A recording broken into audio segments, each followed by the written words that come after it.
Capitalismo.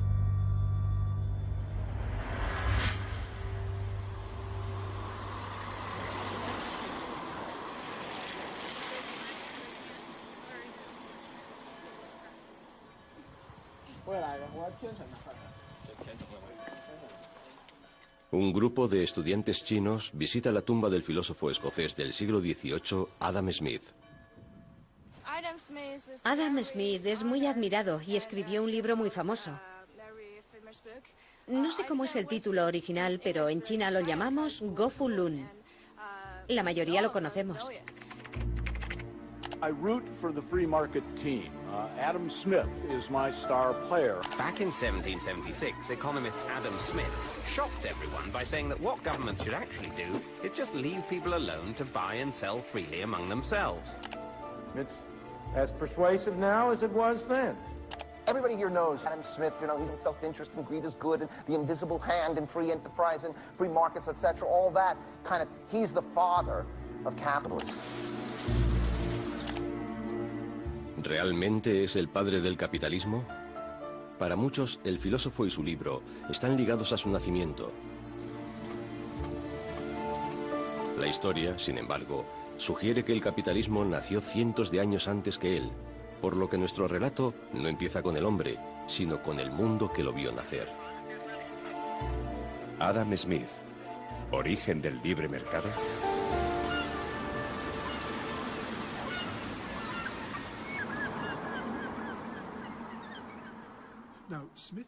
Adam Smith creció en un encantador puerto de la costa este de Escocia.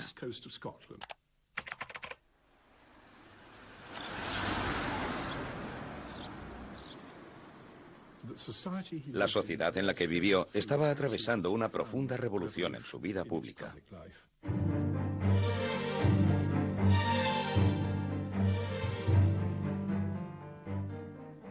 La Revolución Gloriosa de Gran Bretaña había provocado en Escocia una revolución religiosa. Y unos años después, Escocia se uniría a Inglaterra por medio del Acta de Unión de 1707, que aún está vigente, lo que vuelve a provocar una revolución política.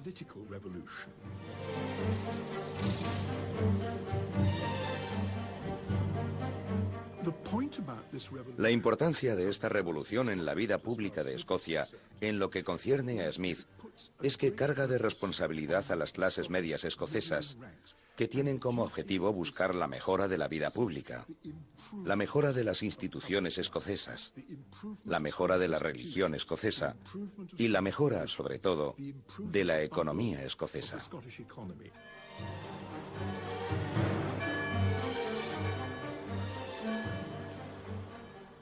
Cuando Smith se mudó de Kirkcaldy a esta casa en 1778, lo hizo con su madre, que en ese momento era una anciana muy frágil. Cuando Smith vivía en Kirkcaldy, estaba acostumbrado a observar grandes playas, grandes extensiones de mar. Aquí lo que ve son jardines, la iglesia de Canongate, la iglesia en la que él y su madre rezaban. Es interesante porque desde una de estas ventanas, Adam Smith podía ver el monumento de su viejo amigo y compañero, David Hume.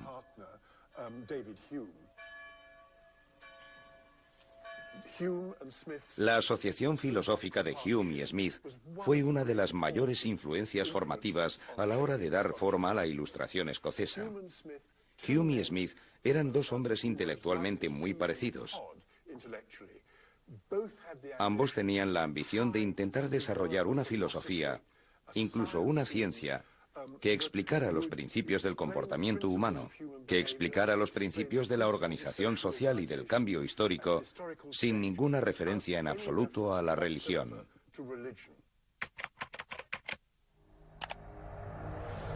In the beginning,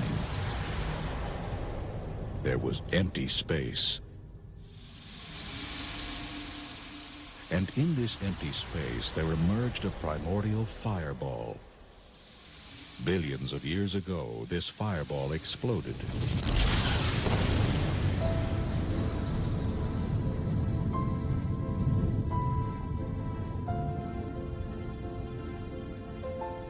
Adam Smith Como otros filósofos de su tiempo, buscaba leyes que explicaran el desarrollo humano, una ciencia del hombre.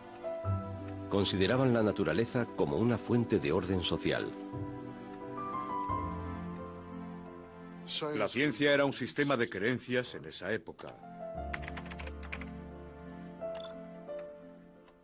A medida que Dios y las jerarquías teológicas empiezan a desmoronarse, una de las cosas que emerge es la idea de que si ya no podemos seguir considerando el universo como la creación de Dios, necesitamos empezar a considerar el universo como una creación que tiene en sí misma una especie de lógica absoluta.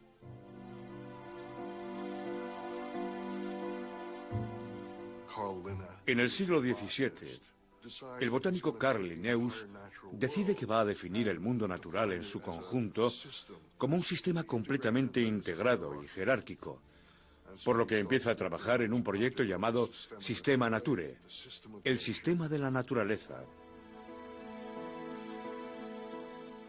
Representa un intento de convertir el mundo natural en un modelo lógico, y su modelo está basado en la monarquía, por lo que crea el reino animal, el reino vegetal, y también tenía planeado crear el reino mineral.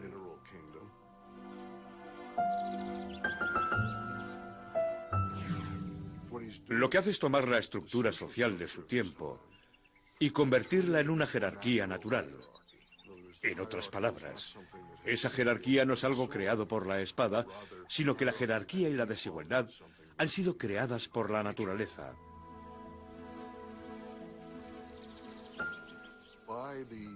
En el siglo XVIII, en el que vive Adam Smith, en muchos aspectos ya está presente la idea de que la razón, la ciencia y la estructura son cosas que representan la arquitectura de la verdad.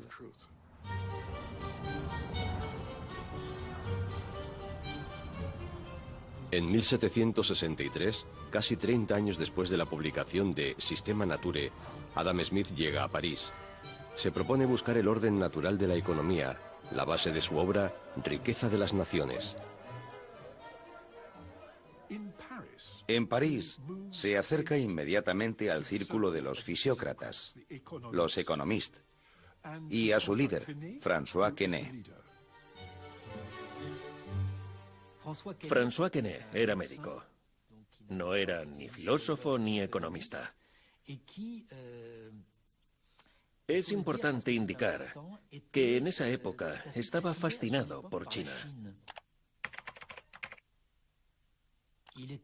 Era cercano a las ideas de Confucio, ideas de un orden natural, de virtud, de una sociedad equilibrada, de una economía relativamente estable y equilibrada, con productos intangibles, etc.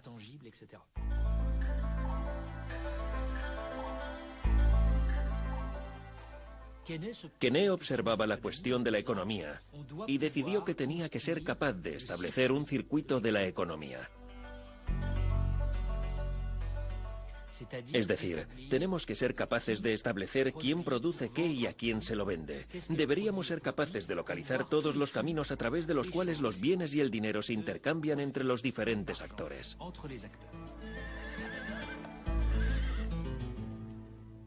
La economía clásica fue fundada por dos médicos. William Petty, un cirujano irlandés, y François Quesnay, en Francia, fundaron la fisiocracia. Su concepto de flujo circular entre productores y consumidores estaba inspirado por su visión del flujo sanguíneo. Decían que del mismo modo que en el cuerpo humano existe un flujo circular hacia los órganos, la economía es parecida al cuerpo humano y mueve la sangre de los productores a los consumidores.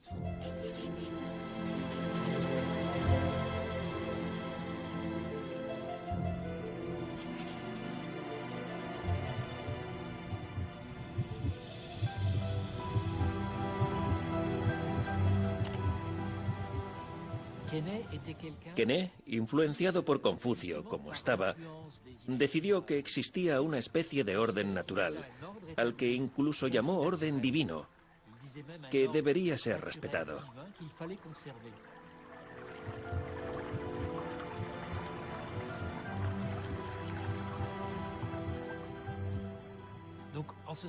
De modo que no es realmente sorprendente que Smith y otros, después de él, consideraran esta idea como algo importante.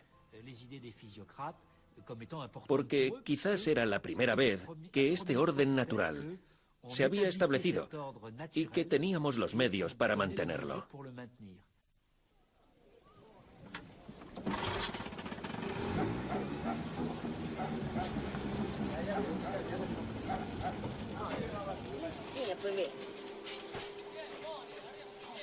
De acuerdo con Adam Smith, la fe en el orden natural del libre mercado se podría observar aquí, en una de las regiones más remotas de la Tierra.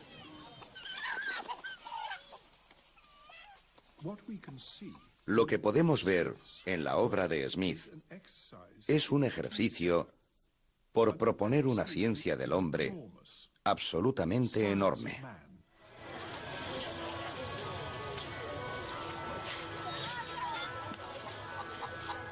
Afirmaba que el origen de la economía está enraizado en la capacidad humana innata para el comercio y el trueque.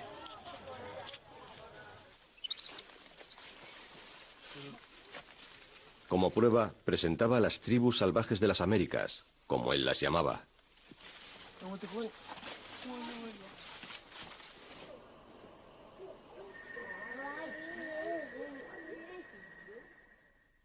Adam Smith fue la primera persona en exponerlo de forma elaborada y explícita.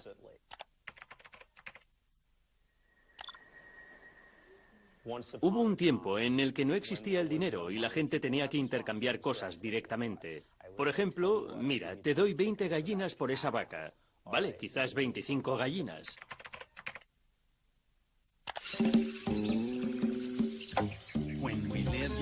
There were no shopping malls, and people's manners were Neanderthals. I'll give you this for that, that for this. We'll make a trade called barter. I'll give you this for that, that for this. We'll have it made with barter. La gente negociaba y llegaba a tratos. Así funcionaba la economía. Gradualmente eso se vuelve inapropiado. Puede que no quieras mis gallinas y que yo no tenga nada más, así que nos decidimos por algo que todos quieran, y eso es el dinero. Fue una idea radical.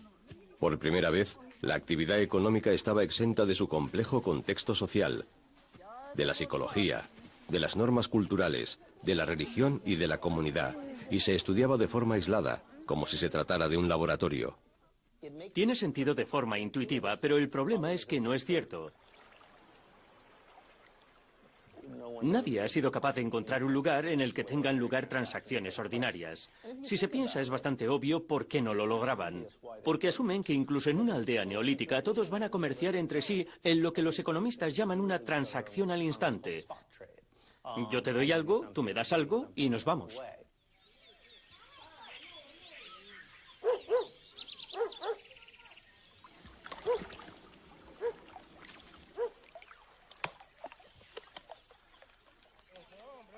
La idea que Adam Smith tenía del trueque y del intercambio podría haber sido fácilmente demostrada gracias a la forma en que estos cazadores de esta comunidad aislada hacen trueques e intercambian su caza.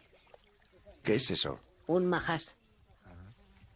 El problema, sin embargo, es que no lo hacen y nunca lo han hecho. Liberato, ¿y ahora cómo es la repartición de la carne? ¿Solo el que ha cazado lleva la carne a su casa? Sí, el que ha cazado no la lleva, pero antiguamente no era así. Antiguamente le cocinábamos así con dos cerdos, sacar su tripa así enterito, una olla grande. Y ahí se le cocinaba a ese animal. Y invitamos a toda la comunidad, a toda la población, ¿no? Y comíamos todos juntos iguales ahí.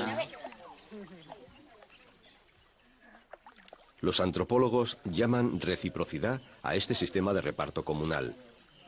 Para los maijunas, como para la mayoría de las tribus indígenas, es algo del pasado. En la actualidad, nadie de la aldea comerá esos majás, sino que los llevarán al mercado, a unas pocas horas en barca para venderlos. La reciprocidad es un sistema que funciona dentro del grupo, dentro de la familia, y hablar de familia, estamos hablando siempre de familia extensa, a veces puede ser muy numerosa, ¿no? Yo caso, yo tengo obligaciones de entregar parte de ese animal a tales y cuales personas porque son las que constituyen mi grupo de relación, y cuando ellos casen, cuando ellos capturen un animal van a hacer lo mismo. Si yo pesco, exactamente igual. Que esto no es lo que se llama trueque, porque el trueque es toma esto y dame esto, no es así. Esto es yo te doy y tú, cuando tengas, tú me das. Come, toma ya, toma ya. Vaya, cuchara. Come ya,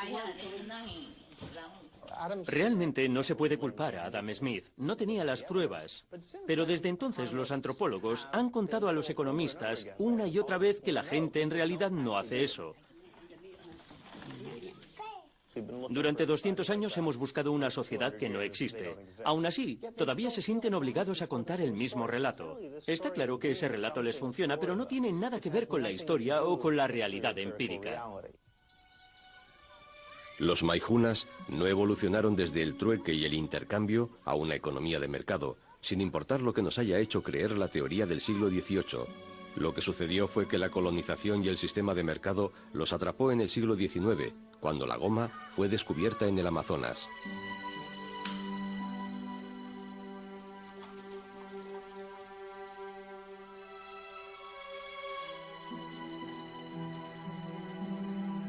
Muchos miembros de la tribu de los maijunas y de otras tribus fueron hechos esclavos y asesinados durante el boom de la goma que vino a continuación. Solo quedan unas pocas fotografías descoloridas y la memoria colectiva de la tribu de su transformación en jornaleros.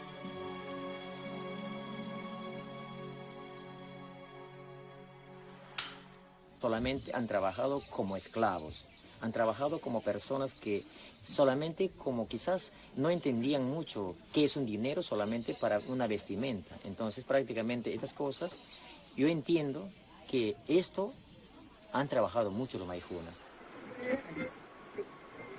Entonces, si la ciencia del hombre de Adam Smith no puede explicar los cimientos de una economía de mercado, ¿cómo evolucionó el mercado a lo largo de la historia? ¿Quién crea el capitalismo? Para los ideólogos se trata de los grandes pensadores. Adam Smith, Ricardo.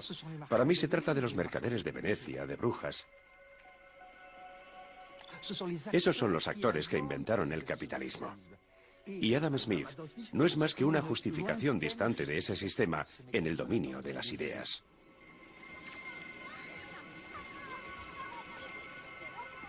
Entonces, el capitalismo no fue el producto de las ideas, sino de los procesos históricos que transformaron a los maijunas y, de hecho, a todos nosotros en el Homo economicus.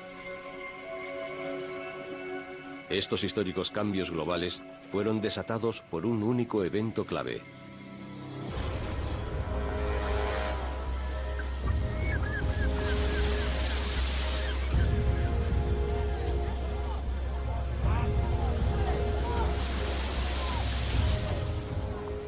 El descubrimiento de América representó un evento formativo para la revolución científica, para el capitalismo, para la economía capitalista y para su interconexión. ¿Por qué representó un evento pedagógico desde el punto de vista científico? Porque el concepto tradicional de conocimiento era de vital importancia. El conocimiento esencial está en nuestro poder. Ya se había descubierto en la antigüedad, ya existían las sagradas escrituras, pero lo que necesitamos es comprender este conocimiento y vivir de acuerdo a él.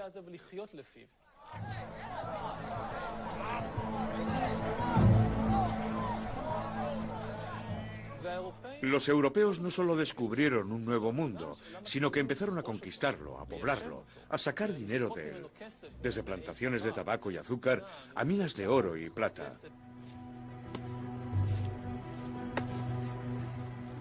Si quieres conquistar América y gobernarla, necesitas acumular rápidamente montones de conocimiento geográfico, antropológico, lingüístico, conocimiento sobre las plantas y los animales, y sobre el clima. Eso es lo que hacen los europeos. Así que el descubrimiento de América supuso un evento instructivo para la revolución científica. Pero ¿cuál fue su conexión con la evolución del capitalismo? Lo interesante es que todas nuestras discusiones sobre la historia mundial se fundamentan, creo, sobre una base falsa. Hablamos de por qué es Europa quien está en posición de conquistar el mundo y nadie más. Bueno, quizás esa no sea la pregunta adecuada. Está claro que durante grandes periodos de tiempo, China, por ejemplo, podría haber hecho lo que hicieron los conquistadores.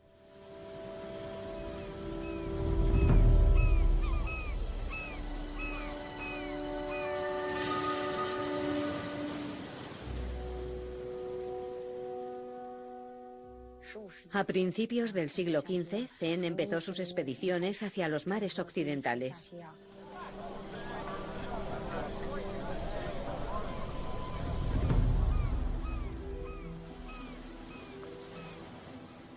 La primera tuvo lugar en 1405 y la séptima expedición duró hasta 1433. Sin embargo, tuvieron que pasar casi 80 años para que empezaran a llegar a Oriente los primeros occidentales.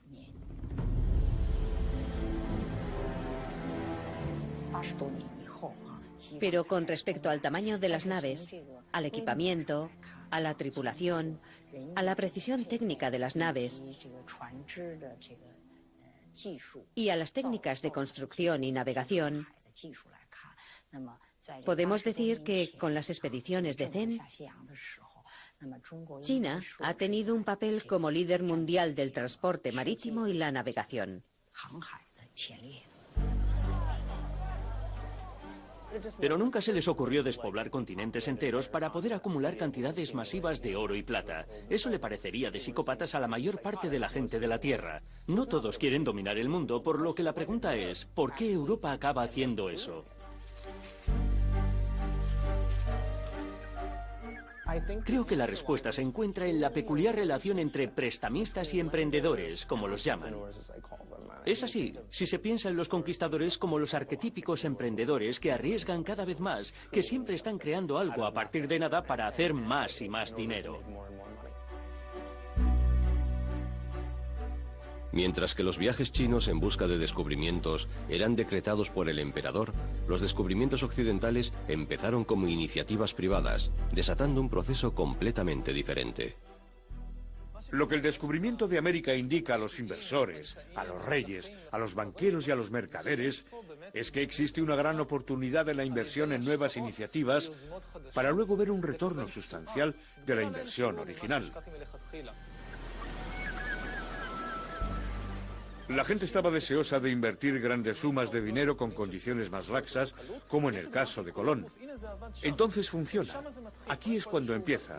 Se trata de un círculo mágico. Ahora hay más dinero para los emprendedores. Por supuesto, muchos fracasan, no todos tienen éxito, como las compañías startup de hoy en día. Pero es suficiente con que una de estas startups geográficas tenga éxito para establecer un asentamiento en las Filipinas o en México.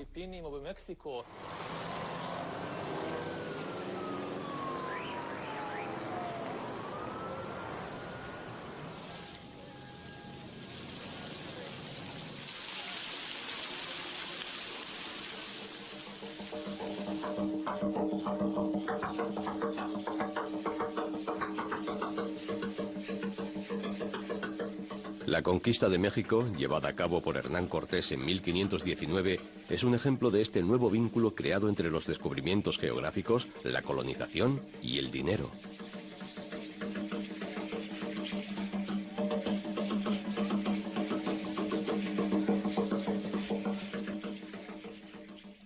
Lo más fascinante que he descubierto al empezar a estudiar las historias reales de los conquistadores es que todos estaban endeudados, hasta el último de ellos. Cortés, por ejemplo, se endeudó cada vez más. Es un jugador, dice, nunca voy a desendeudarme, voy a pedir prestado más dinero y a apostarlo todo en esta descabellada expedición.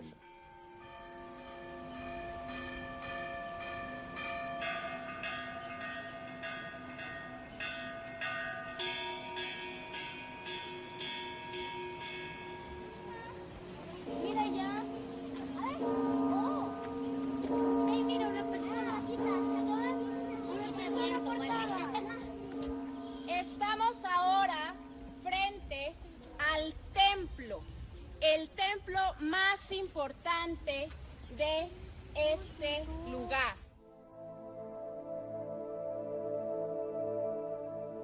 pudiéramos decir que para el azteca, para el mexica, el oro no tenía validez física. Para el español sí la tenía, era un metal muy importante por los diversos usos que le podía dar, desde económico hasta material, llamémosle científico, con muchos usos. Me voy a retractar un poco, voy a contradecir. Para el mexica el valor del oro supera el valor material.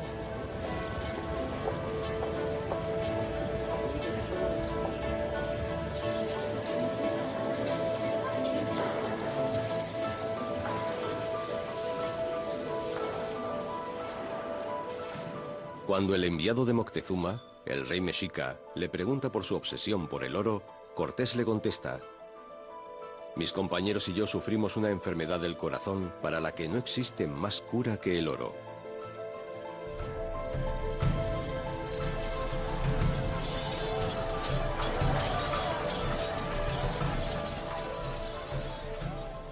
Después de conquistar Tenochtitlán, para lo cual hizo falta mucho tiempo, cuando dividió el botín, había dispuesto las cosas de tal manera que ninguno de sus soldados recibieran nada de dinero. Acabaron endeudados porque les cobraba los costes de los cuidados médicos, los costes de los recambios de las armas, les cobraba por todo. Estaban todos endeudados y se rebelaron para matarlo. Finalmente les dijo: vale bien, no os voy a dejar abandonados, os daré una moratoria de 10 años. Dirigíos a las provincias y gobernadlas, con lo que se convirtieron en esos gobernadores voraces que sacaban todo el dinero que les era posible.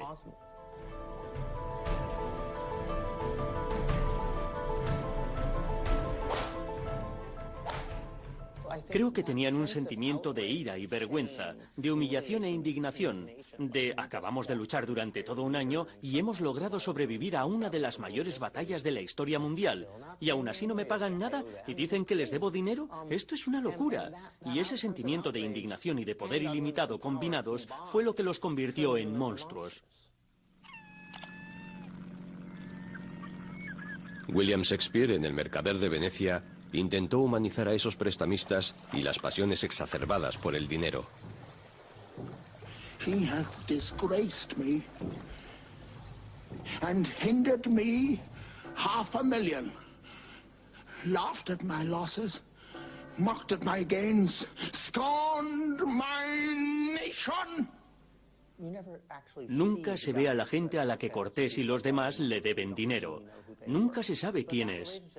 Pero es esa relación entre quien financia y espera obtener a cambio un 5% o un 7% de interés anual, y el emprendedor de entonces, el guerrero que sale a conquistar el mundo, la que se convierte en la base de nuestro sistema económico monetario moderno. A pesar de que ya no lo sigamos considerando así.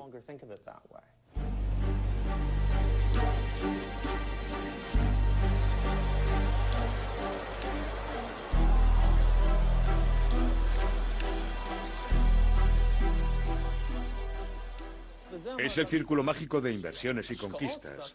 El círculo mágico que empieza con el descubrimiento de América. Es el motor de estas dos ruedas, la rueda de los descubrimientos científicos y la rueda de la economía capitalista. Crédito, inversión, beneficios, más crédito, más inversión y más beneficios.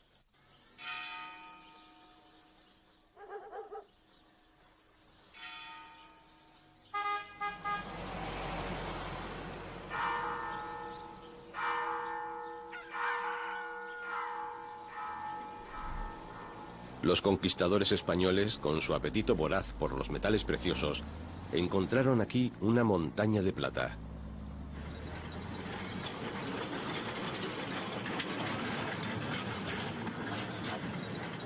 La llamaron el Cerro Rico.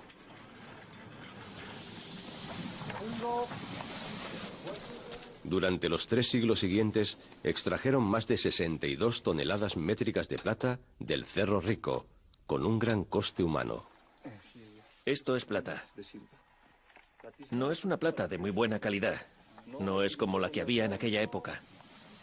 Fue esta plata la que desencadenó una explosión en el comercio internacional.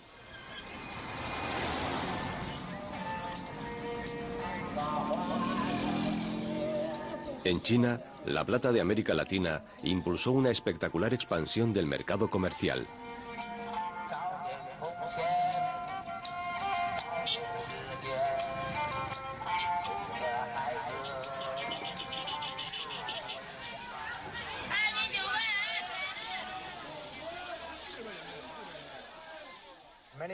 Mucha gente en la actualidad aún piensa que China estaba aislada del mundo antes del siglo XIX, que se trataba de un mundo en sí mismo que no interactuaba ni comerciaba.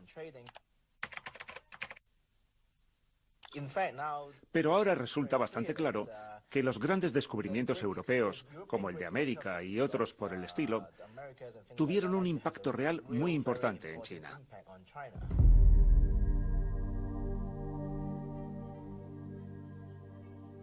Antes del siglo XVI, la economía china se basaba en el papel moneda, es decir, que el gobierno acuñaba papel para que la gente lo usara en sus transacciones.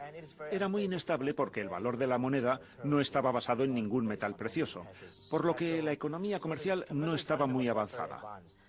Hasta que el gobierno chino, en un intento por luchar contra la inflación y otras desventajas económicas, cambia a una economía basada en la plata.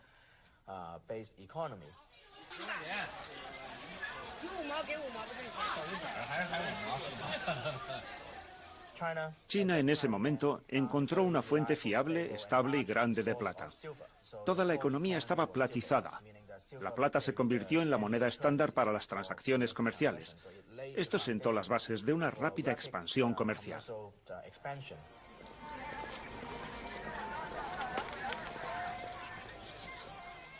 Mientras tanto, en Europa la economía de mercado se había convertido en capitalista porque el capital tenía una posición muy importante, una posición de fuerza.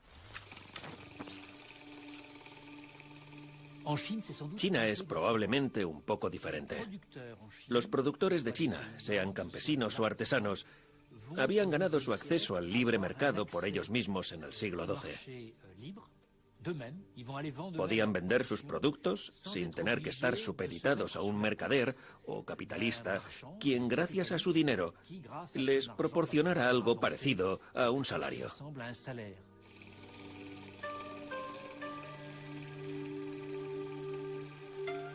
El mercado que surgió, compuesto por pequeños productores que interactuaban libremente sin la necesidad de un emprendedor o capitalista, atrajo la atención de los viajeros y misioneros europeos.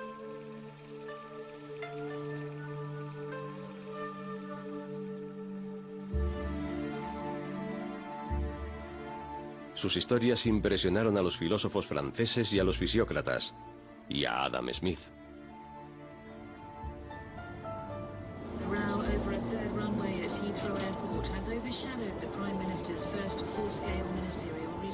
Pero en Gran Bretaña, el mercado global impulsado por la plata de América tuvo un impacto completamente diferente. Mientras que en China animaba a los pequeños productores, aquí los destruyó.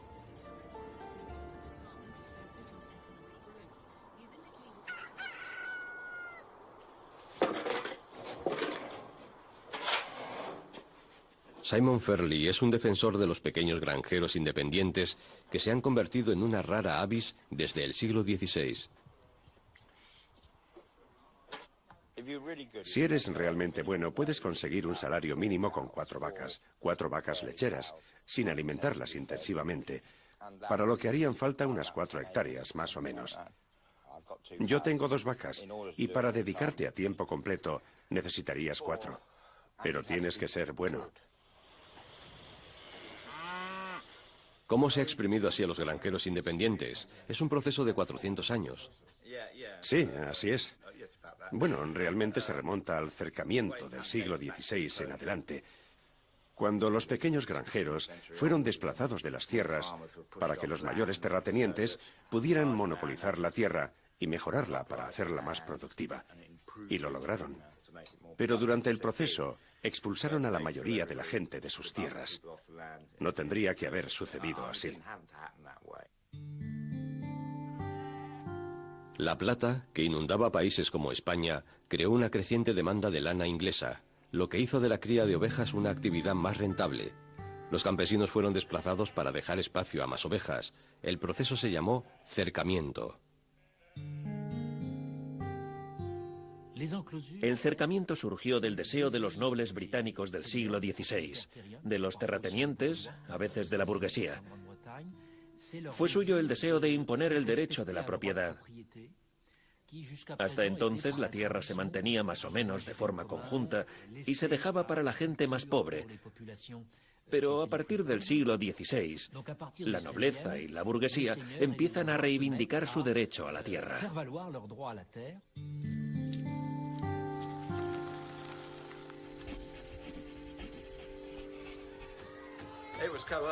Se usó la fuerza, pero yo no diría que se trató de algo violento de forma masiva. Hubo muchas revueltas, mucha resistencia, mucha pobreza, y la gente se lanzó a un contexto urbano que tenía una alta tasa de defunción. En cierto sentido se trató de algo violento, en cuanto que la tasa de defunción en las emergentes nuevas ciudades industriales era más alta que en el campo.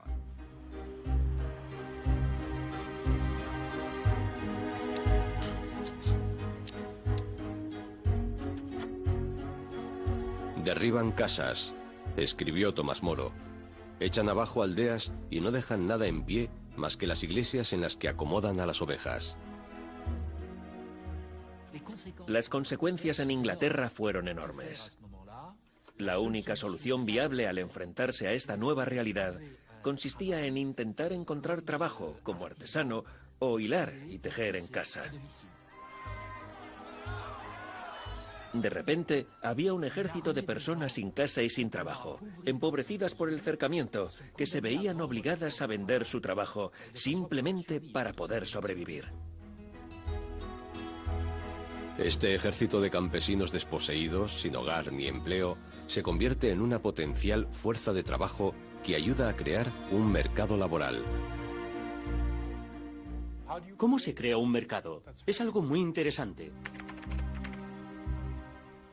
¿Cómo se crea un mercado que está disociado de la sociedad?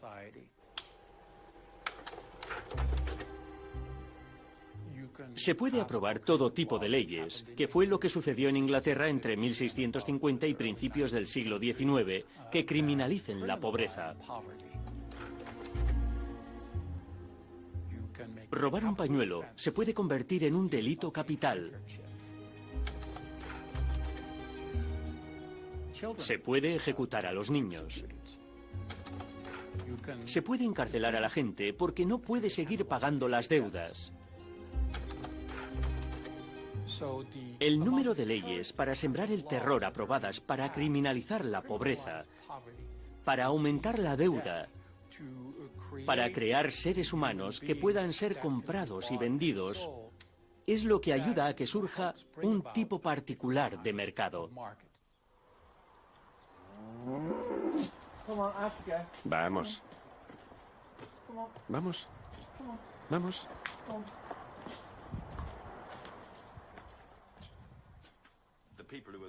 La gente que fue expulsada de sus tierras perdió su conexión con estas.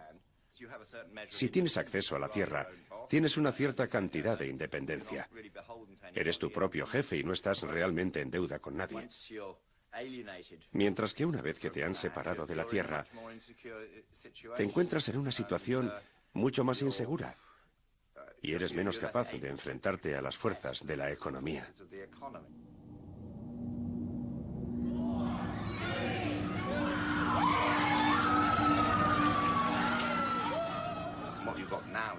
Lo que tenemos aquí es una situación en la que para poder mantener girando las ruedas del capitalismo hay que convencer a la gente para que consuma, que era uno de los problemas con la gente que vivía en sus propias tierras o en tierras comunales, que no salían a consumir con tanto entusiasmo. No necesitas comprar demasiado si vives en un lugar así. Hay muchas cosas a tu disposición para mantenerte ocupado y para comer.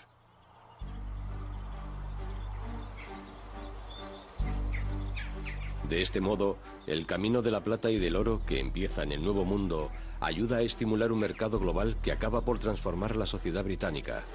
Por todo el mundo, los emprendedores privados usaban las riquezas recientemente descubiertas para construir imperios. Adam Smith está fascinado, como no puede ser de otro modo, con la expansión del imperio. Después de todo, todos los países de Europa están fundando colonias en el mundo subdesarrollado.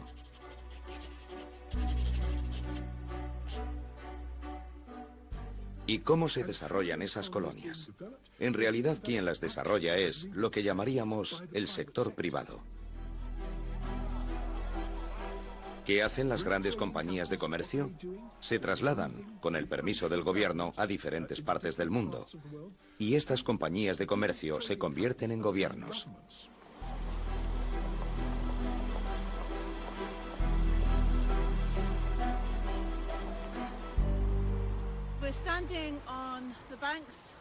Nos encontramos a orillas del río Clyde y enfrente, en este momento, pueden ver una torre alta con un reloj azul.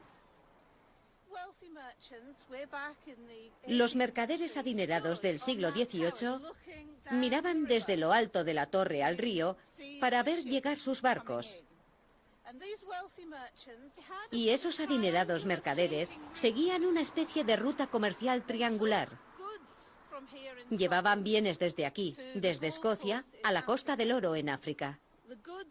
Y los bienes que llevaban desde África a las Indias Occidentales eran personas.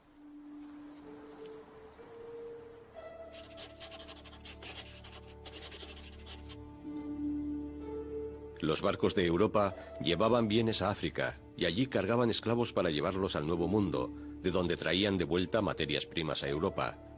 Se lo llamó comercio triangular y se trataba principalmente de empresas privadas, lo que contribuyó a que emergiera la economía de mercado.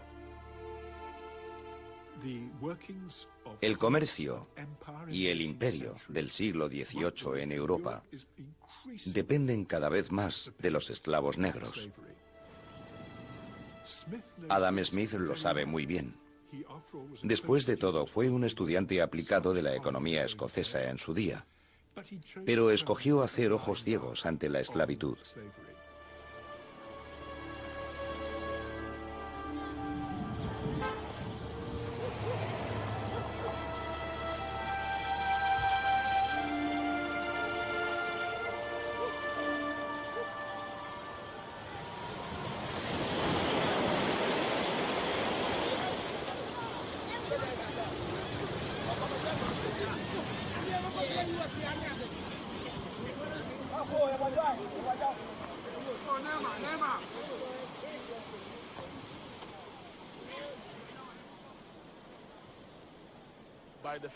Hacia el siglo XVI, el comercio transatlántico de los esclavos marchaba viento en popa, impulsado por los portugueses.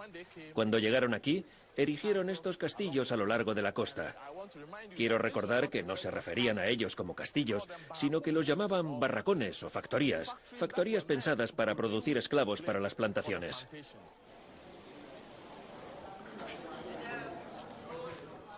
¿Ven esto? Es el emblema nacional de Ghana. Fue tomado de los cruzados. En la esquina superior derecha hay una construcción, un castillo, que muestra el papel que estos castillos desempeñaron en el desarrollo social, económico y político de Ghana.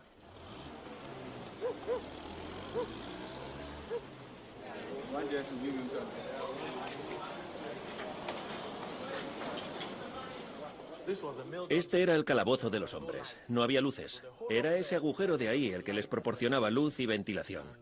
Se quedaban aquí 3 meses de media. Mientras estaban aquí, orinaban, defecaban, vomitaban, comían y dormían en este mismo lugar.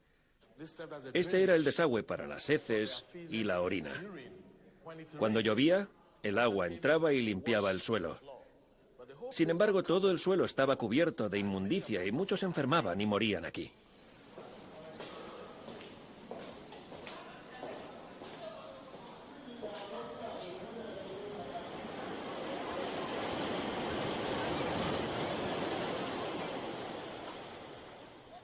Lo que hay que entender del comercio de esclavos es que se trataba de un proyecto económico organizado por el libre mercado, el mercado de los capitalistas. No se trata de un proyecto gubernamental, no se trata de un proyecto de la realeza. Quienes lo organizan, lo inician y lo ejecutan son compañías privadas.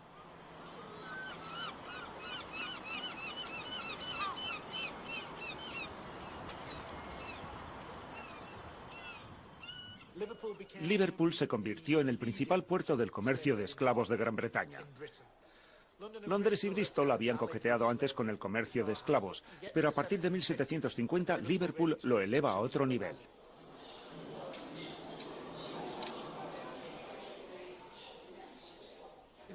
No estamos hablando de un periodo de 50 o 75 años. Se trata de generaciones enteras de familias que levantaron su fortuna con la esclavitud de otras personas.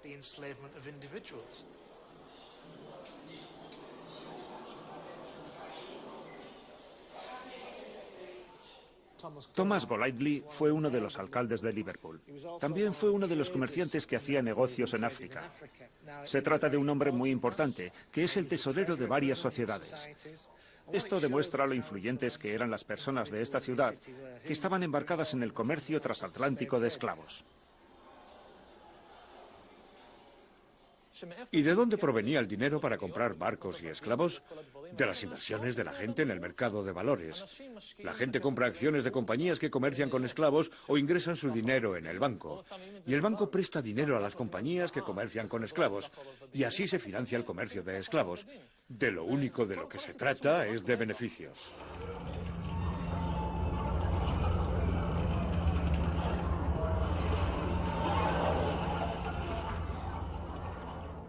No se originó a raíz del odio racial hacia los africanos.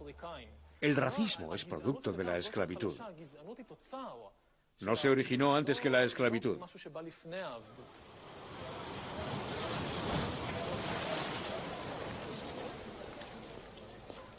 «400 años de esclavitud. El capitalismo es mortal. Todos quieren su parte».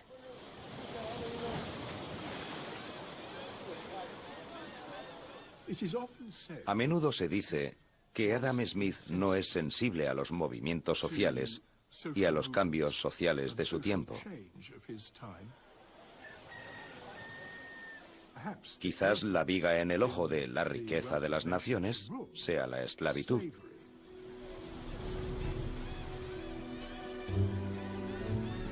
Ciertos economistas e historiadores nos harían creer que lo que llamamos capitalismo de libre mercado fue algo que Adam Smith imaginó en su libro La riqueza de las naciones y que cobró vida con la Revolución Industrial. Pero los orígenes de nuestro sistema económico actual se pueden encontrar a más de 7.000 kilómetros de distancia cruzando el Atlántico y 200 años antes de la publicación del libro de Adam Smith.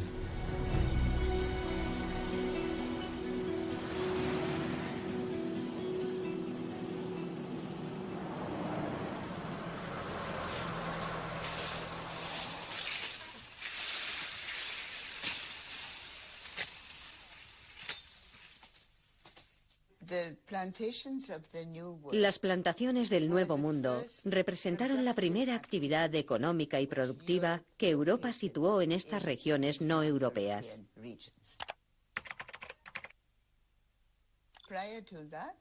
Antes de eso, o bien saqueaban o comerciaban, o saqueaban y comerciaban, u ocupaban y se asentaban.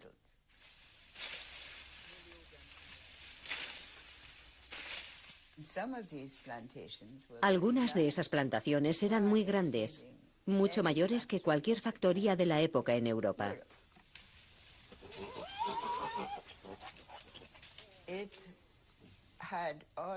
Tenían todas las características con las que yo definiría el capitalismo, con la única excepción de que el trabajo no era trabajo asalariado, sino trabajo esclavo privado de libertad.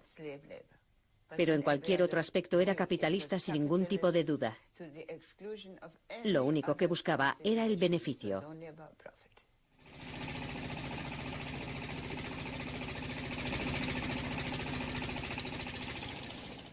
En general, los seguidores de Adam Smith encuentran dificultades a la hora de relacionar la coerción extraeconómica, como la esclavitud, con otros tipos de transacciones económicas normales. Por lo tanto, asocian cosas como la esclavitud a algún tipo de sociedad bárbara, primitiva, subdesarrollada, que no se puede relacionar con una economía moderna y desarrollada.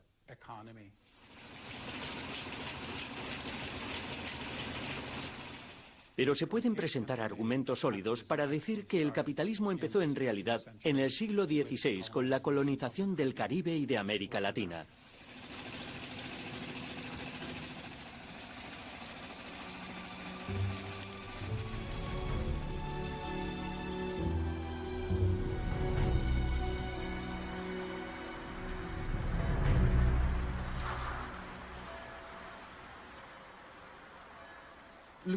El capitalismo escapa incluso de sus propios creadores. Tiene su propia dinámica, por lo que es muy difícil controlar a la bestia. La mayoría de las argumentaciones teóricas están basadas en fundamentos ad hoc. Se escapa claramente de la inteligibilidad, hasta de los mejores actores.